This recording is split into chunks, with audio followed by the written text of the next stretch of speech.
a dawah excursion. There you might know the Muslim cowboy. He's currently in Malawi right now giving dawah to the villages in Malawi along with a group of brothers from the UK from IERA, which is an international dawah organization that has over 800 du'at all over the world and has had, as of last year, they had 130,000. I want to repeat that number, 130,000 shahadas. Currently, they're on track to have 160,000 by the end of June. They will be going on another excursion to give dawah in the remotest parts of Africa to Rwanda at the end of June. The reason I bring that to you today is because I have been very fortunate to have been offered the opportunity to go with them.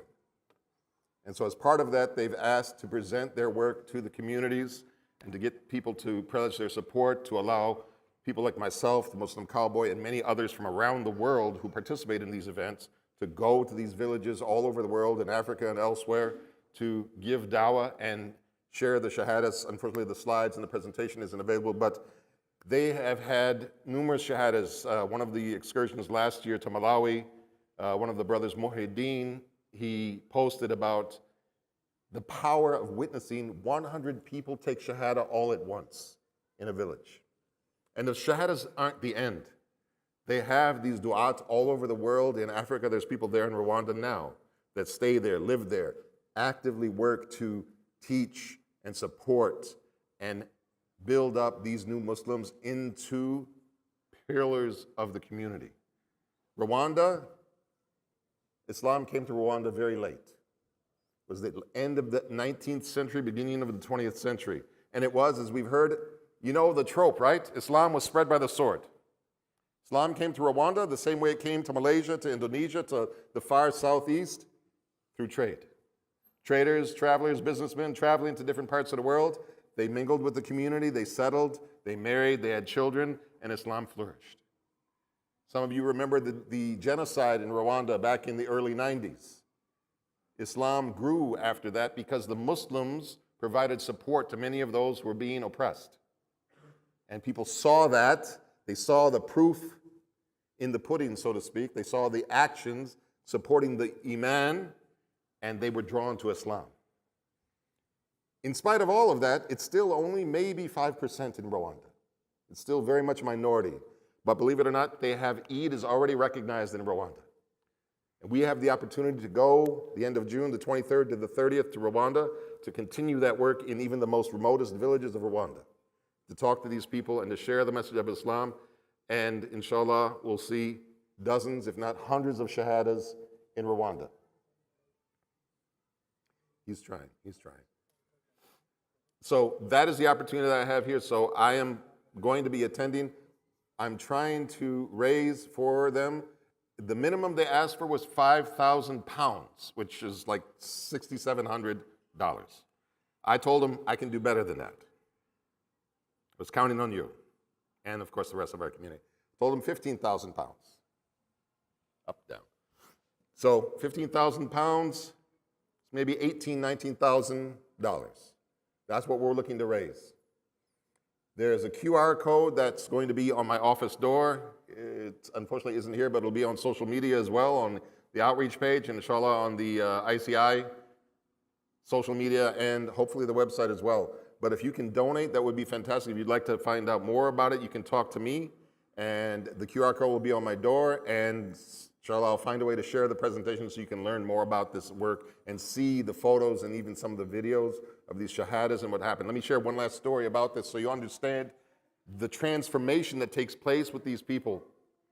One of the stories they shared with us in the very first meeting we had after being welcomed to the program, I believe it was in Malawi. There were 3 women, prostitutes, who happened to come and listen to their presentations, and they were moved. And they took shahada. 3 prostitutes. But that was their only means of living. So for a while, they were still doing the job that they had while attending new Muslim classes. They were serious. They were committed to this deen. So as they were learning, they began to feel a dis-ease in their hearts. They couldn't continue with what they were doing and still be attending these classes wanting to be better Muslims. So the community there came together. They found a way to bring some money together for them. They facilitated them to start a clothing business where they're making and selling clothing. All three of them were able to leave that work and earn halal income and become committed hijabis, practicing Islam in that village where they had been prostitutes just a short while before. That's one of many stories that come from these journeys. And while I'm there, there'll be plenty and plenty of pictures and videos and things that I'll be sharing with our community to let them see the part they play in these truly transformational journeys that these people go on. So I'm very sad that we couldn't share this with you, but like I said, the information will be there. I'll have the QR code on my door. It'll be on the social media page for outreach, definitely, and inshallah on the website for ICI as well. And if any of you happen to follow me on social media individually, it definitely is going to be there. So inshallah, do what you can. Come and talk to me if you'd like to get the QR code directly, and inshallah we'll get this done. We'll raise that money and we will make this happen, and you will be part of these shahadas in Africa and the change that takes place. You can support, this is one of the things I had on the slides here, you can support an entire village. They work on establishing Islamic villages in these regions. It's maybe $6,800 to support an entire village, 100 people in one region to become a Muslim community in Rwanda. This is one of the opportunities amongst many, supporting even a single Muslim, 10 Muslims, 30 Muslims, a few $100, $1,000 maybe. There's so much, and inshallah we'll share it. If you're all sitting here, so we'll talk about it a little bit more if that's the case. So life-affirming dreams we talked about. We mentioned the history of Rwanda. So they are in, all right, I'm going to stop this because this isn't working anyways. Just pull it up. All right, so they are in 31 different countries, this organization, IERA. Some of you know this. Some of you know Abdurrahim Green. He's the head of this organization. He founded it. So if you know him, he goes back even a little further than me. The funny thing is when I first saw him, people thought he and I were twins. His beard is a little longer than mine these days, but he's still a bear. Funny, he hailed from the same part of England where my family originated from, on the west side of England in Shropshire, which was something I didn't know until I communicated with him a while back. But they're already in 31 different countries around the world right now. As I mentioned earlier, they have over 800 full-time du'at in these different countries. They have had over 130,000 shahadas as of last year alone. And as I said, they're on pace to hit 160,000 by June this year. So you could be part of that. Part of that 160K by the end of June. That end of June will be Rwanda, the 23rd to the 30th, inshallah. And their goal, they have a goal. This is the himmah, the high himmah, the high intentions, the high goals. They have a goal of 1 million shahadas by 2030.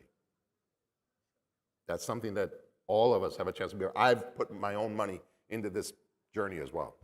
I'm not asking you to do something I haven't already done myself. And there's already people in the community that have donated. 1 million shahadas is their goal right now. And we gave the history of Rwanda. Oh, it's going backwards. That's why. Weird. Okay. So joining in June, we're visiting rural villages, teaching the new Muslims while they're there, and sharing the experiences. As I said, I'll be sharing all of this online, inshallah.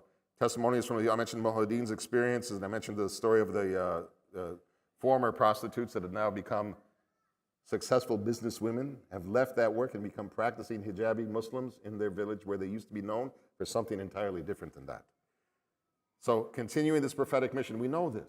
We know this. The dawah is the mission, the reason the Prophet was sent. Balaghu mubin, a clear conveyance of the message.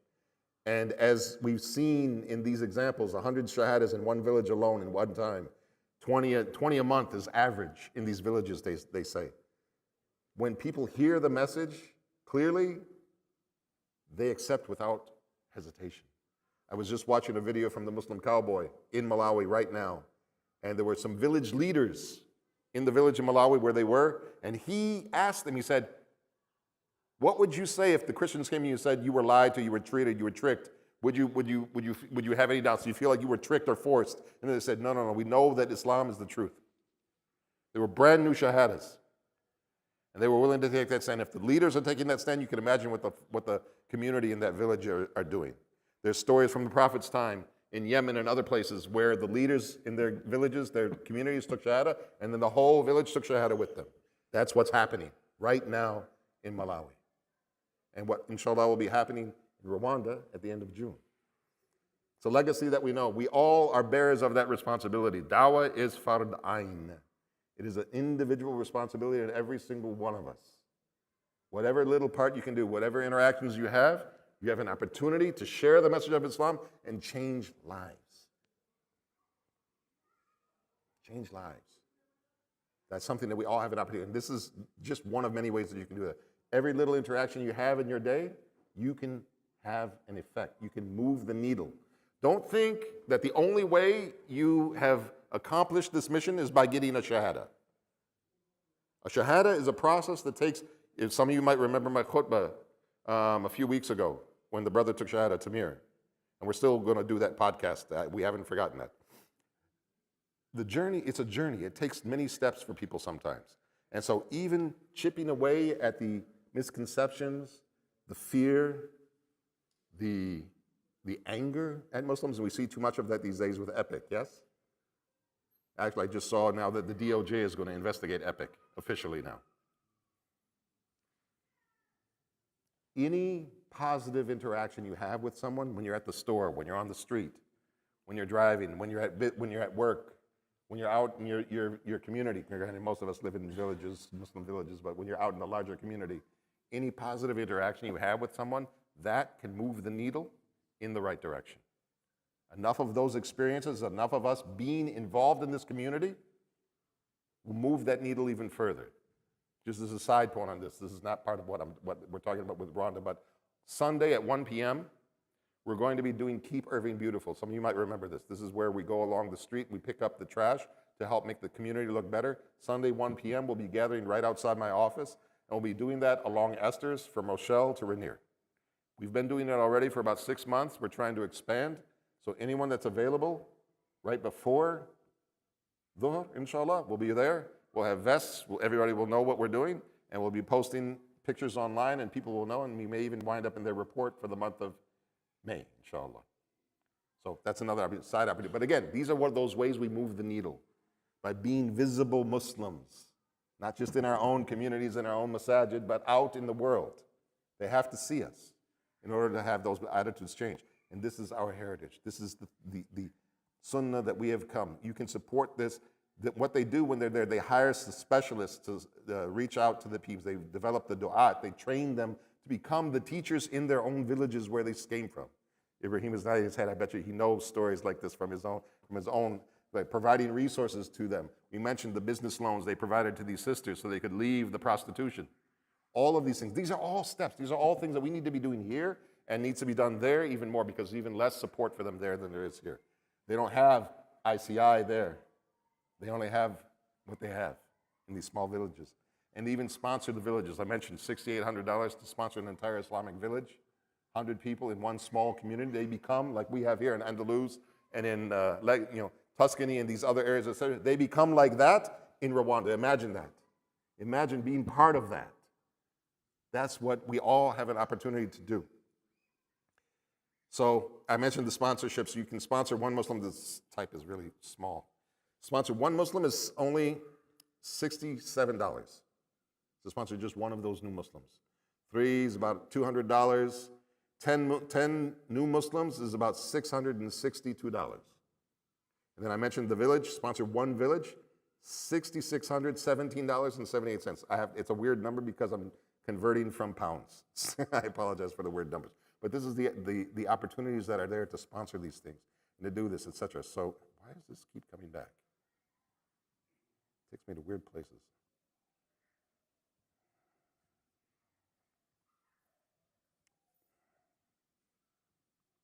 There we go. So we mentioned the education, the community, the support, etc. And donating, etc. And the QR code is here. It's going to be on the door, and I'll put it on social media all over the place. If you want to see the QR code now, you feel like you're motivated to do it right now, the QR code is right there if you want to. But as I said, it'll be all there. If you have any questions, you want to find out more about it, there may even still be some slots available if you want to go on this trip. There may be still some slots available. If you think, hey, I want to be there too, there still may be slots available. If you're interested, I can give you the website where you can try and sign up and see if you can join us as well, inshallah. Jazakallah khair. Subhanakallahumma wa bihamdik. Ashhadu an la ilaha illa anta astaghfiruka wa atubu ilaik. Sisters, just by the way, you're not left out of this. The QR code is going to be on my office door. You can feel free to reach out to me, touch base with the office if you want to find the QR code to donate. You're the backbone of our community, so don't shirk this responsibility. It's on you as it is on all of us. Farad Ain, inshallah, all of us. Jazakallah khair.